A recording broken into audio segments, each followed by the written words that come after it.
Hello, everyone. Beautiful Monday. Welcome to another episode of Hardship, the now of workplace diversity, leadership, and is a podcast that explores culture and diversity from a holistic approach for the beating heart of our people. Today, I have a special guest with me, and I'm honored to introduce her. For 30 years, Kate Nasser, the people's skills coach and author of Leading Morale, has consulted, guided, and taught leaders at every level of organizations how to meet the critical challenges of leading people by merging universal human needs and business leadership goals. Kate Nasser has moved leaders from all traditional steps to progressive practices that ignite human contribution. I am pleased to have Kate with us today as we discuss leading people who used to be your peers. Let's bring her on. Hello, Kate. Hey, how are you tonight?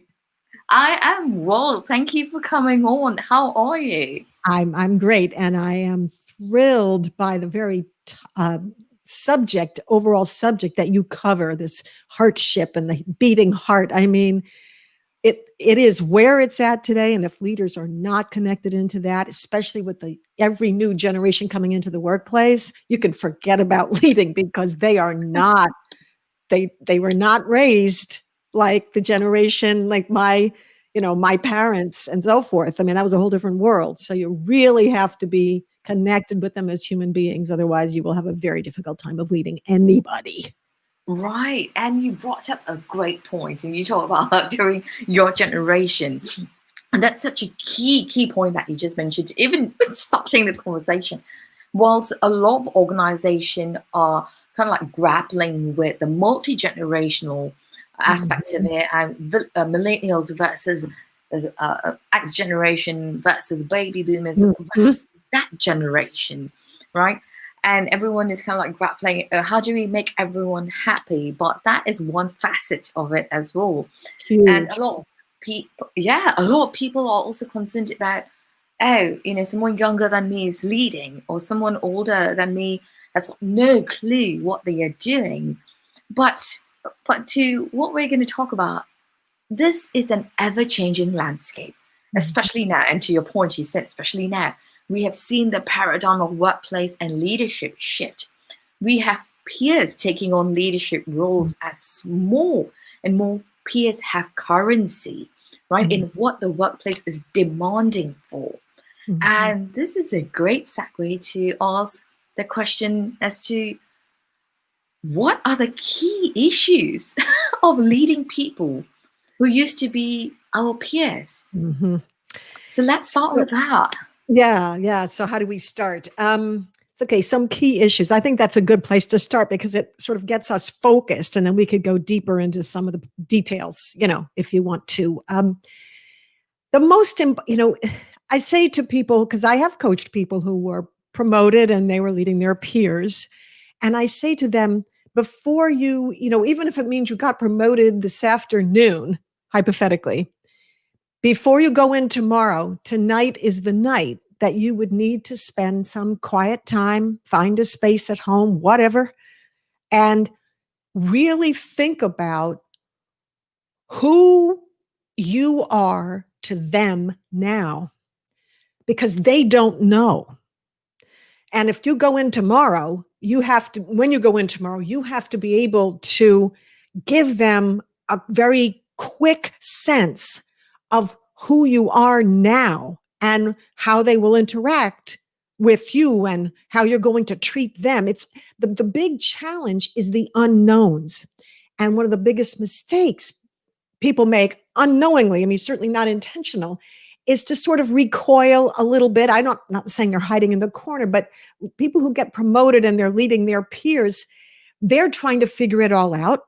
So they come across as either they go in and bang, they're trying to prove they're the boss, which is the worst thing in the world you could possibly do, or they recoil and try to be the friend. And meanwhile, everybody is still walking around wondering who the heck you are. So what you have to do before you do anything else is to sit down and spend some time. What is your leadership philosophy? Are you going to be a heart ship, to use your phrase, leader? Do you want to tap their talents that you may have seen as a peer, and maybe the former boss that you used to work for that moved on never really tapped into? So once you've thought all this through, here are the key issues you want to communicate. Speak very early on about the advantage that everybody has because you all know each other as people.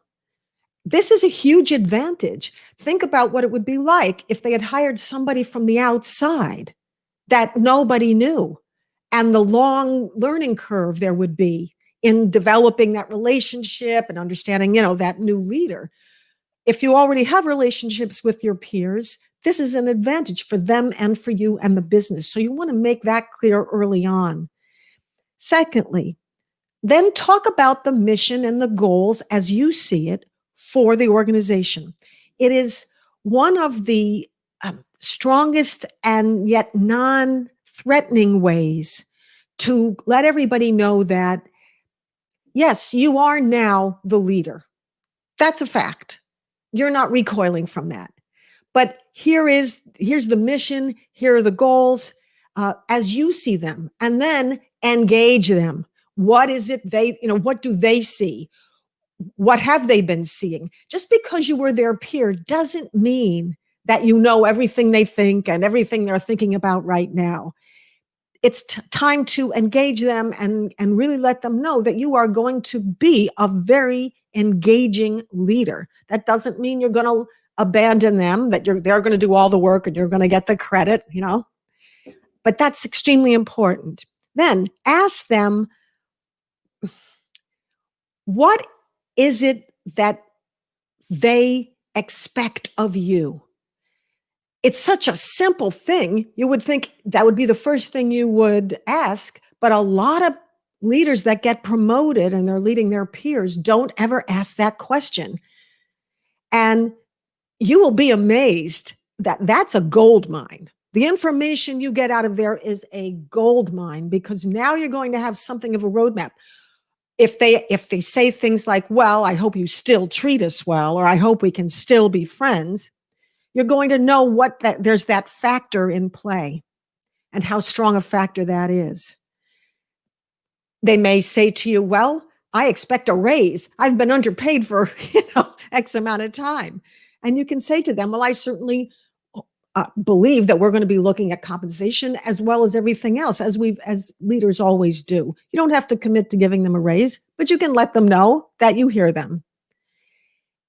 People want to be heard. It doesn't matter whether it's a former peer that's been promoted or a brand new leader walked in off the street. Employees want to be heard. They want to know that they belong. They want to know that there is a purpose and that their particular talents, plural, make a difference. If you want to lead morale, which is, the name of the book I wrote, you mentioned it.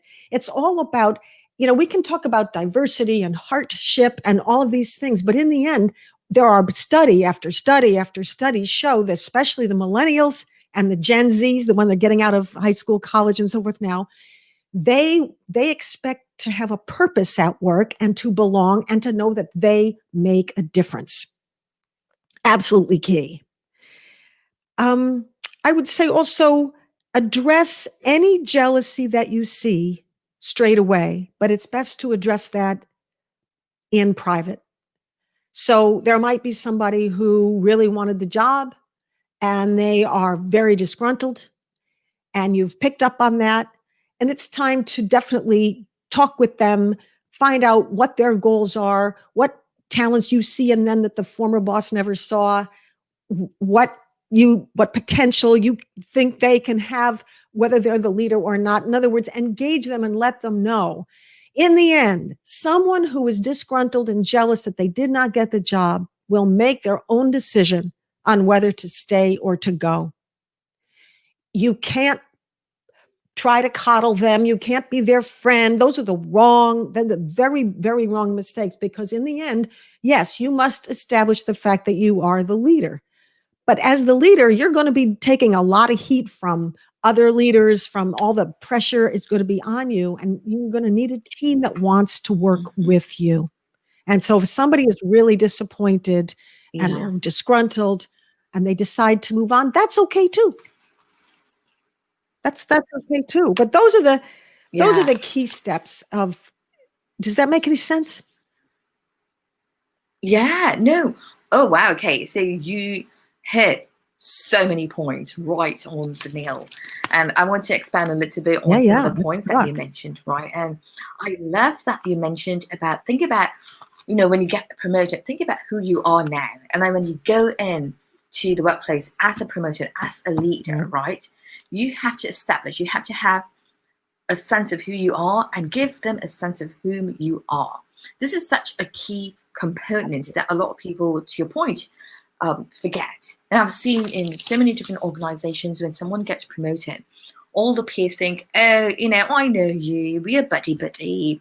You will take favoritism. You will Right. favor me more. That aspect comes in because that's a huge change, right? It's a change, Right. and change management comes into place as well. There's change happening that people do not know how to make the transition, Right. and it's both peers and the leader. And you mentioned that, am I going to be buddy with someone because I got promoted, or am I going to set the bar? And of course, you don't need to be a bloody jerk just because you got promoted. No, that's I was just going to jump in and say, people, Yeah. there's a huge debate out in the leadership community. It's been around forever. And it's not just about being promoted up, from to lead your peers.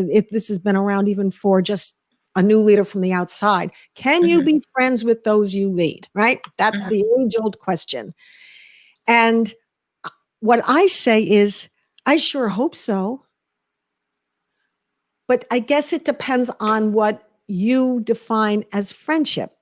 You just mentioned the word favoritism, buddy, buddy, letting things slide. And my answer is, if two people, or if everyone, the tightest teams have a friendship. Now, maybe they might not go out and socialize after work, but at work, there are teams that are high performing, and they mhm, wouldn't define themselves as a friendship. There are other teams that do. Both are fine. But in any friendship, a friendship has to be multi-way or two-way, depending on the number of people. mhm, It cannot be one way. So I if I let's say you were my peer and you got promoted, right? mhm, And we were buddy buddies. Why, if I'm your friend, why would I expect you to play favorites with me? mhm, I'm your friend. I'm going to want to make sure that you succeed as the leader of the organization. And to be the leader of the organization, your responsibility is to the whole organization and to all the people that you are leading to try to get there. mhm, So I don't buy this thing that you can't be friends. You can't play favorites. Absolutely. I agree with that. But I do think it is possible to be friends. And if over time the people that you used to be, quote, friends with decide that you're not the friend anymore because you're not giving them, okay, you can come in late and, slack off. Well, I question whether or not that really ever was a friendship, but that's the right, debate will rage on, I'm sure. right, right. No, I love that. I love that you mentioned that. Another aspect that I want to dig a little bit deeper is you mentioned about ask what the expectations are, right? So when you go in as a leader, you want to understand what the expectations of me is. Right. And also, I think expectations comes from a two-way street, right? When we expect something and it's not of common understanding, then the expectation, the person with the expectation kind of gets, um, you gets really disappointed when there's no common understanding. And I want to tie that with the jealousy aspect that you mentioned. Because most of the time, I've seen in organizations when peers get promoted, jealousy comes from two perspectives as well. The person who didn't get promoted, Right. right, they get jealous, or the person who did get promoted, and it's not a jealousy thing, but they use power to Yeah. kind of oppress or show power, like, Yeah. I Yeah. got promoted, Yeah. I'm going to Oh, treat you differently. So how do we handle that? Well, first of all, if you get promoted, and I don't care whether you are leading your former peers, or let's say you got promoted and you were moved into a different, different part of department or whatever. The last thing a leader should ever do is go around saying, I got promoted. Who the heck cares?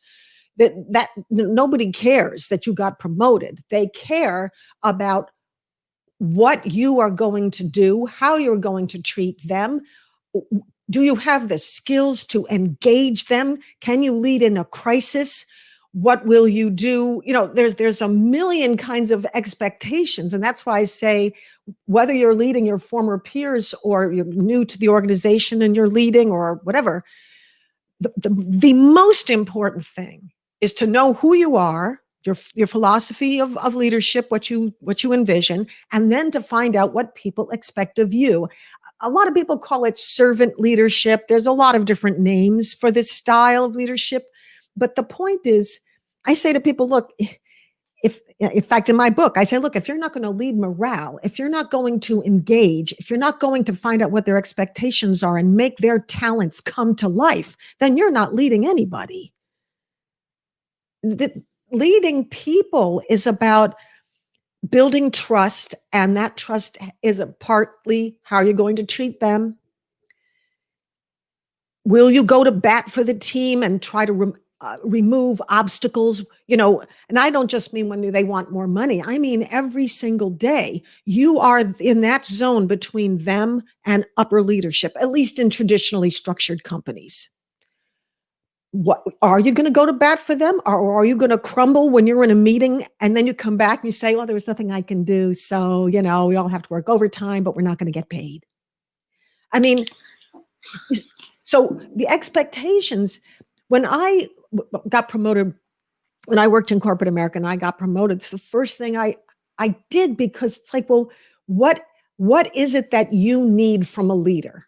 That's the question. What do you need from your immediate manager, leader, whatever the title is? And as they started, some will say, be there when I have a question. Be there, when I need help. Some might say, well, I'm a single parent, and I'm, coming to the office has been difficult for me. Of course, now with this plague, everybody's working from home, but back then it wasn't. And, they might say, if there's any way you can arrange for me to work from home, pardon me, 2 or 3 days a week. So what you're going to get are some of this. What is it that really is an obstacle for them? What's getting in the way of their employee experience? What is getting in the way of them being a high performer? What's getting in the way of them achieving the goals? This is the heart of it. And when you let them know that you want to know these things so that you can make magic, ahead of them, so that they're not running into these obstacles, you're telling them that they matter. And that's what people want. They want to know that they matter, that it's not just, here come the workers, and here's the work they do, and here's the paycheck. Paychecks in these younger generations do not motivate high performance. Yes, they want a good paycheck, absolutely, but that alone doesn't do it. They leave companies and go to companies that work to work where there's a social conscience. It's all about this deeper connection. And when you ask them, what is it that you need from a leader, all of that will come out if you're a good listener. Right. No, absolutely. Absolutely. I love that you mentioned leading in a crisis, right? I love that you mentioned that trust, we lead to increase or improve the morale. Trust. Let's talk about trust for a second, right? When you are a new leader, I'm not talking about a leader who comes into the company, but a peer becoming a leader, right? So the way that we establish trust becomes different layers. Trust is like peeling an onion layer after layer until you get to the core.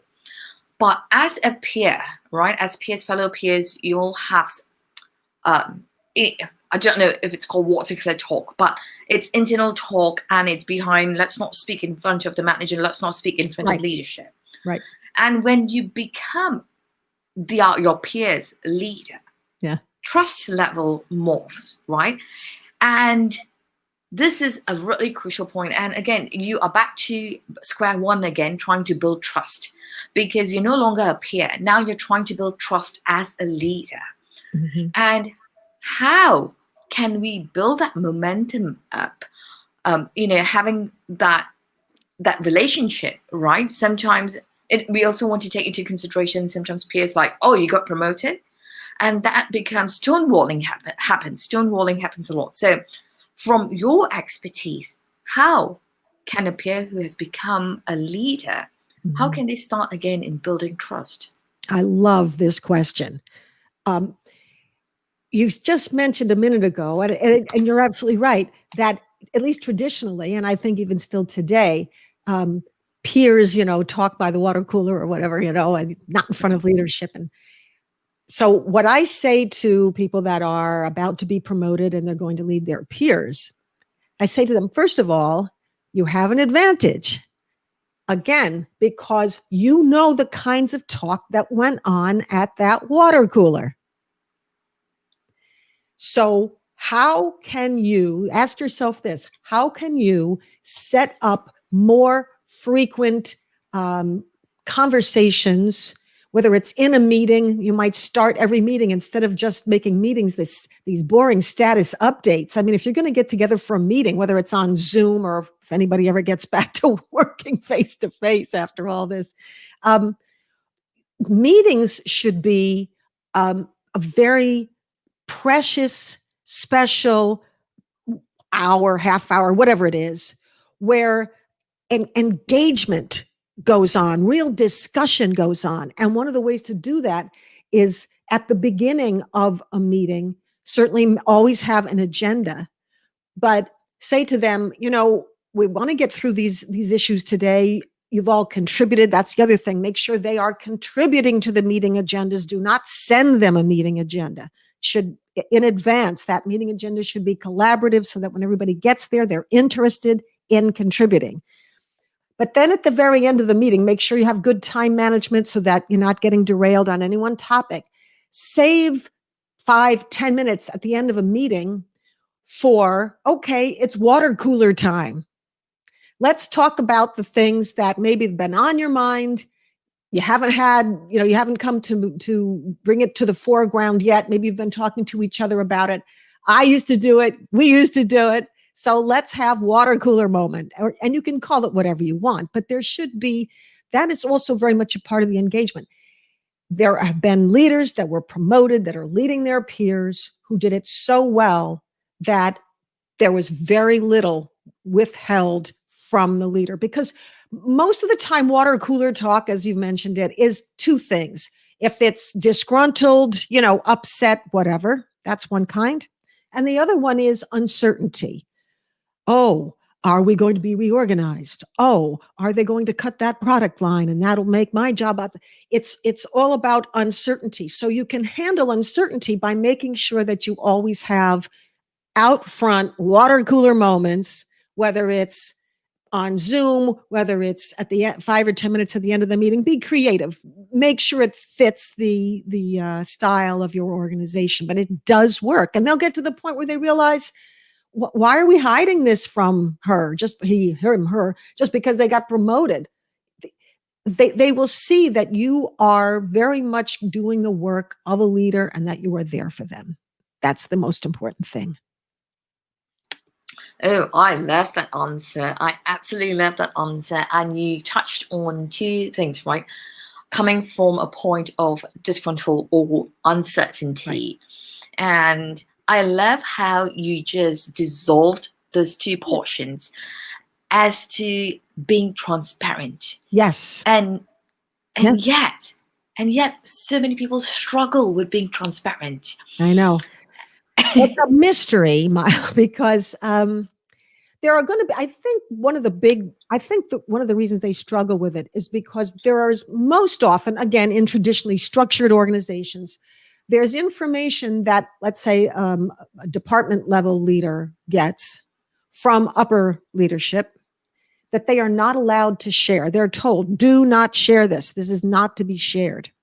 So then they go back to their desk and they're like, how do I not share this when I know most likely there's already a lot of water cooler talk about it. And I think that is probably why people struggle with being transparent. I think that you can still ask, what's on your mind? What have you not had a chance to bring forward to the whole organization or to me? Because they may, if they trust you, as they trust you more and more, they will raise it. And at that point, you can always say to them, I'm not at liberty right now on certain points because it's not been true, totally decided. But as soon as I am at liberty to say it, I will tell you. And they may not be thrilled with that answer, but they will know that you are being straightforward with them. I mean, there's a certain reality of working, and they know it. If they got promoted, they'd be facing the same thing. Right. That's such a great point. I want to take this time to remind everyone that we are speaking with Kate Nasser today, and the topic we are discussing is leading people who used to be your peers or our peers, and such a timely topic. And we also have comments. Andrea Sanchez from LinkedIn, she mentioned about love the water cooler idea for end of meetings. Yes, this is Hi, such Andrea. yeah, this is such a great point that you brought up, right? Like dissolving any kind of conflict, dissolving any kind of uncertainty, and being that transparent, being transparent itself, right? And I love that you mentioned, let's bring the water cooler talk. Why must we speak behind someone's back, speak behind someone's closed doors, right? Because when we like to the point of unlayering an onion, when we are open, when we are transparent, we are eliminating someone's uncertainty. I'm going to go to the humanistic perspective, right? Psychological safety. Because when we I have a master's degree in organizational psychology, so I love this. Yes. So when someone new comes in, especially a peer takes on a leadership role, there's also a layer of worth, right? Am I not worthy enough? Am I not worthy enough to be a leader? What kind of potential, what kind of skills do I lack that this person has got? So let's talk a little bit about that. So are you asking, like, the person who did not get promoted is asking, why did I not get promoted and you did, that sort of thing? Yeah, because sometimes when they see peers becoming a leader, right, they hold back, right? That's another side of leading as well, because leading is not just, okay, I'm going to lead, I'm going to serve you, I'm going to listen to you. But when the other party, when your peers, when your direct reports, right, are not reciprocating, are stonewalling, the wall goes up. Right. How do we break that? And the wall is based on their insecurity. The wall is based on, why didn't I get the leadership position? What do I lack? That someone else has. So how do we break that layer, dissolve that layer? Absolutely. So, I wrote an article, oh gosh, I think it was probably 3-4 years ago even. And the response to it was tremendous. And the article was 25 talents, 25 natural talents to spot in your employees. And in terms of leadership, there are innate talents. There are some people who do naturally are drawn to leadership, and others can see it, and that's why they get promoted. Other times they get promoted because they had a specific skill set at that time, at that place, that those leaders wanted. And I've seen both. So when you get promoted and the people who didn't get promoted want to know, well, what was wrong with me? My first words are, first of all, there's nothing wrong with you. There are lots of opportunities, and one of my roles as leader is to help mentor you into roles that you would like to get to. So let's talk about what your inner natural talents are. Let's talk about what your skills are and where's the gap between that and what some of these other leadership management type positions generally require. If you People are always going to have emotion. I always have emotion. There's the emotion, and when you address that in terms of, no, there's nothing wrong with you. Nothing. There are millions of opportunities, whether it's here or out in the world. So let's talk about you and your great talents and your skill sets and where you want to go and what you need to do to get there and what this company or I can do to help get you there.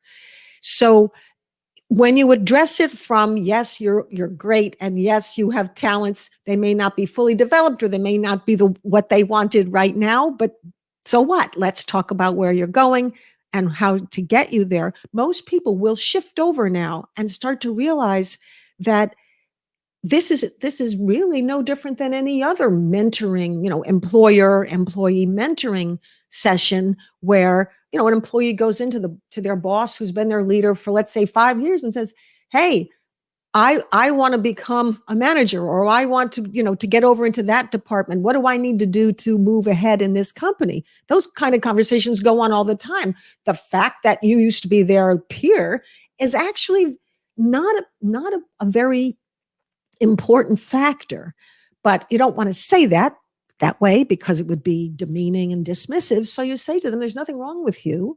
Let's talk about what your goals are. And I can tell you some of the talents I think I see in you that maybe the previous leader didn't. And let's talk about what you think your talents and interests and goals are. And let's get to work.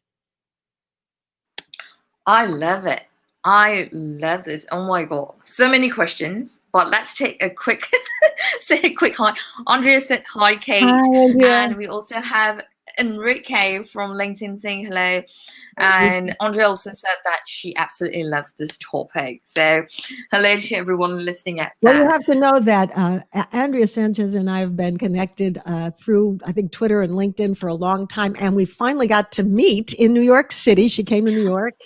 Oh my God, that was is absolutely wonderful. And Andrea has a very, very deep commitment to help people find their true center and where they want to go. I mean, she's tremendous. So I'm thrilled that she's listening in tonight because we're of one mind on this. Yes, no, she's fantastic. I had an opportunity to meet her in person as well in New York last year. And Enrique too. Well, we have met virtually. So thank you everyone for tuning in and listening in.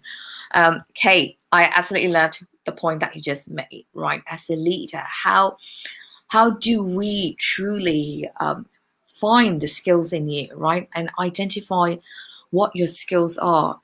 But you also mentioned about how someone who says, I want to move ahead in the company, I want to lead, I want to become a leader, I want to explore this. There's a difference in wanting to moving ahead in a company and wanting to lead, right? Yeah. I always call it being a people success partner and being a manager, right? A lot of the times people think I want to become a manager because it's a rank up, right? It's leadership. It's more money. It's more status, Right. more cost. Right. Yes, of course.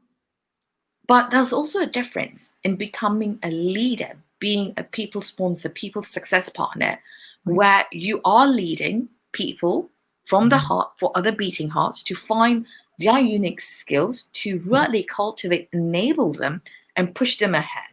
There are two differences. So I want to hear from your expertise. How can someone leading someone who used to be our peer and now is leading? Are you leading for the right reasons? Are you moving ahead for the right reasons? And it's so important when we lead, to your point, the Z generation, the millennials, and even some Zennials, some X generation, they want purpose. They don't want all this chaos. They want a good paycheck to sustain their souls. Because when they go to work, they are going to work as whom they are, the same person whom they are at work, in the workplace, in society, to the church, temples, wherever that they Yeah, go. authenticity. They want to be themselves. Yes. So how do we identify if you're leading for the right reasons? Are you a people success partner or are you a manager? Two different things. How do we identify that? Yeah, I mean, the debate, we talked earlier about the other debate that goes on, can you be friends with those you lead? But there is another debate that's been going on in the leadership community forever, and I mean forever. Is there a difference between a leader and a manager? They go on and on about it, and they say, oh, yes, there is. Managers manage processes and leaders lead people. And I say, well, in a traditional, we're going way back now, in very traditional organizations, maybe you could make that distinction, but I want you to picture, get in your mind a picture for a minute of a department, right? There are leaders, you call them people success partners. And then maybe there are these quote managers, right? Who are managing processes. Okay. How do the managers who are managing processes interact with people? You can't separate these things completely. Now, someone could have their primary role. Let's say they're a project manager, and project managers are a very specific skill set. They have not just in terms of the software and good planning skills, but also in how you can be tough on everybody to stick to schedules and all that kind of thing. But by the same token, you still have to have great people skills. I've been into organizations and witnessed a project manager. Patton was more, General Patton was probably more human than this person. And I'm thinking, oh dear heavens, you can be tough in project management so that the job gets done under budget, on schedule, all very important things, and still be respectful of other human beings. Also, managers frequently are in team meetings. They're involved all the way. So to answer your question, if someone is trying to figure out, do they want to be a manager or do they want to be a people success partner and really lead human beings? The answer is to have them picture, what does a manager do and what does a leader do? I went through this myself years ago when I was trying to figure out what I wanted to do. And I went to a career counselor and she changed my life. Now, in my case, I left and started my own business. That was what happened to me. But what we did in those career counseling sessions really had nothing to do with, what job do you want? It had more to do with, who are you? What motivates you? What excites you? What sustains you? Can you picture yourself doing this for 30 years? And so on. And so when anyone says to me, when I coach them, or it could be they come to you if you're their former peer, now leader, or a manager, you can say to them, take some time and first picture what that job you think you want is really like. Very few people ever envision what the job they think they want is really like. I talked to all kinds of consultants. I knew lots of them at the company I was working for. And oddly enough, in hindsight, I always got along better with them than I did the daily sort of, routine. So the handwriting was on the wall. I just couldn't see it at the time. But they gave me a very realistic picture of what it was like to be self-employed, what it was like to be a consultant. So by the time I left and started my own business, I had a picture. I had an image. Now, it got clearer and clearer as time went on. But that's step one. If someone says they want to move ahead or they want to be a leader, say to them, good, let's talk specifically. Picture your ideal job or your next job. What is it? What happens in that job? Is there a lot of details and meetings and being in one place? Or is it about inspiring people, get them to picture it? And then again, the next step is to have them assess their skills and their talents. Everybody can try something. I've been through more than one career before I started my own business. And it's okay to try and to say, ooh, that's not quite what I thought it would be. I think I'll change on that one. And That's part of the journey. I love coaching people who are at that point where they know they want to change, but they're not sure what they want to change, because what excitement it is Right. to help just kind of guide them. And then they call you up. One day I got an email from somebody who had kind of stopped me in a parking lot after I taught a 2-day class. We came out. It was down south. It was like 98 degrees. It was hot. We were both sweating. We stood there for an hour and talked.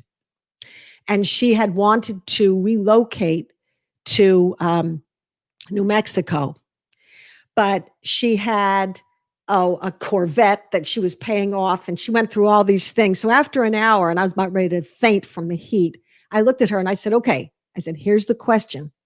I said, don't answer it now. I said, go home and ask yourself, what do you want more, the Corvette or New Mexico? I said, once you figure that out, everything will fall into place. It was a year later. I get this email and the name looked vaguely familiar. And I opened it up and it said, hello from New Mexico. Oh, wow. That is fantastic. So Wow. whether you're going to relocate or start your own business or move up in a company or change from the technical track to the human track, that's what we used to call it. Hopefully they're blending now. Every single person has tremendous potential. And in the moment when you get promoted and they didn't, of course they're going to feel like, oh, what's wrong with me? And if they come to you, or at least you hear about it and you kind of bring them in, my opinion, my professional opinion, is that one of your obligations is to let them know there's nothing wrong with you. Nothing. You have tremendous potential. I was what they wanted right now. And there's been a lot of leaders who've told me, I'll say to them, how did you, I talk to people constantly. This is how I get all of this insight. And one said to me, she goes, I know this one person, she said, I got this job because of these 3 skills. She knew exactly. And there were other people that she was now leading that were her peers. But they picked her because she had more experience in those very tangible 3 skills. It was that simple. It wasn't that they thought the other people were worthless or that they were never going to be a leader. It was at that time. I always say to people, be ready. The reason I've been successful is that I constantly learn. I'm like this nerdy learner. I'm addicted to learning. And if you are, I admit it. And if you are addicted to learning and you're always developing, it doesn't mean that you're never going to have free time and relax. That's important too, because you learn about yourself. You need to. But if you are always learning, you're showing the people around what you can do. You're a top-notch contributor. You help each other. You're helping other people. You will be noticed. You will be noticed. So I love that you mentioned a few points, but I want to touch on this particular point because we're running out of time. You mentioned about leading from the heart, right? Being a people success partner, and then you have a manager who oversees processes, right? Mm-hmm. I have been a program manager before. I've been a global program manager before, global project manager, right? I'm all about processes. I'm all about automation. I'm all about getting the stuff done. Right. And then I have the other side of me where I care for people. I want to cultivate them. I want to enable them. And when these two, of course, my brain and my background is in chemical engineering and human conditioning and conflict analysis. So all these like science. Well, my bachelor's degree is in mathematics and my master's is in organizational psychology. So we kind of have this thing going on. There's always intersection, right? Right. Your background intersects maths plus psychology, organizational psychology. My background is in chemical engineering and human conditioning, learning about how humans are conditioned, how humans behave, what ticks humans. And if subjects can intersect, if our bodies, right, our brain intersects with our heart intersects with every part of our body, nature intersects with each other, and so does processes and enabling people that intersects. The now of leadership is all about intersectionality. Right. And we have had comments from Enrique and Andrea is lead beyond the company, lead with humanity. Yes. Andrea mentioned a great point right now as to you don't need to wait to be promoted, Yes. right? Oh God, Uh, yes. Thank you, Andrea. Oh my heavens. Yes. In fact, even though structurally many companies are still hierarchical for a lot of sort of back behind the scenes reasons, the trend in especially like in the high tech companies where the business is the tech and the tech brains are the ones in the end, that are making this happen. You will find that there's all kinds of leadership going on among the peers, among the ranks, whatever the right word is. But I mean, Andrea is spot on. Absolutely true. You, I, I always say to people, lead before you get the title. Just make sure you don't step on the leader's toes. You know what I mean? It's not about trying to be a leader, but when you step forward and offer to help, when you give suggestions in meetings, this is when you see a crisis developing, and even though you don't have the authority to solve it, you let your leader know, hey, I'm not saying you don't see it, but I see this. Is there anything you want me to do? mhm. To these are all show your skills, contribute your talents.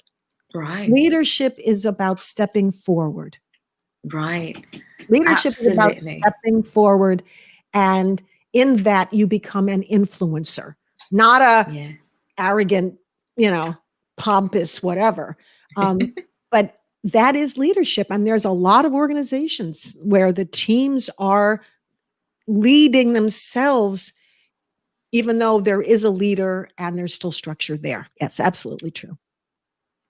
Absolutely love this. And again, we are talking about leading people who used to be your peers. And I know that we are out of time, Kate, but before we go, what three tips do you have for viewers and listeners out there, you know, for when they lead people who used to be our peers or they are peers?